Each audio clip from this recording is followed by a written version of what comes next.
बिल्कुल। यहाँ एक और सस्पेंस से भरी कहानी है। अनजान यात्री। एक ठंडी सर्दियों की रात शिमला की संकरी सड़कों पर एक अकेली बस चल रही थी। बस में केवल कुछ ही यात्री थे, जिनमें से एक युवक रोहित अपने घर लौट रहा था। रास्ता धुंध से भरा हुआ था, जिससे दृश्यता कम थी। अचानक बस एक छोटे से गांव के पास रुक गई। ड्राइवर ने घोषणा की कि तकनीकी खराबी के कारण बस कुछ समय के लिए रुकनी पड़ेगी। रोहित ने सोचा कि वह बाहर निकलकर ताजी हवा लेगा।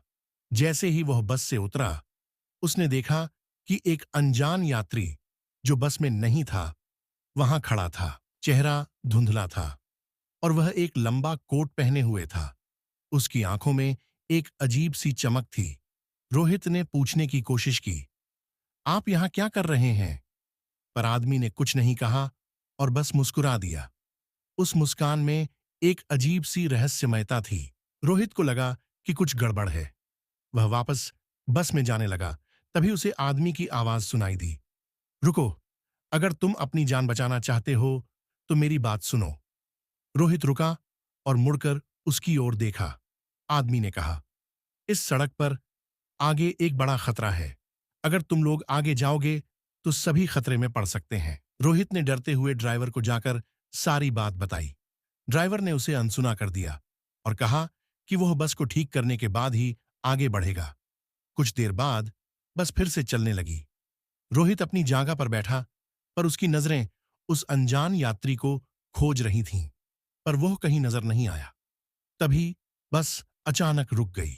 ड्राइवर ने देखा कि आगे एक बड़ा पेड़ गिरा हुआ था, जो बस के रास्ते में अवरोध बन गया था। ड्राइवर और अन्य यात्रियों ने मिलकर पेड़ को हटाने की कोशिश की।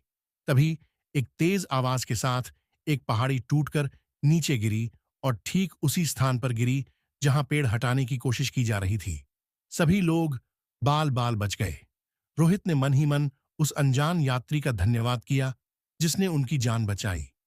कोई नहीं जानता था कि वह कौन था, पर रोहित के लिए वह एक देवदूत से कम नहीं था।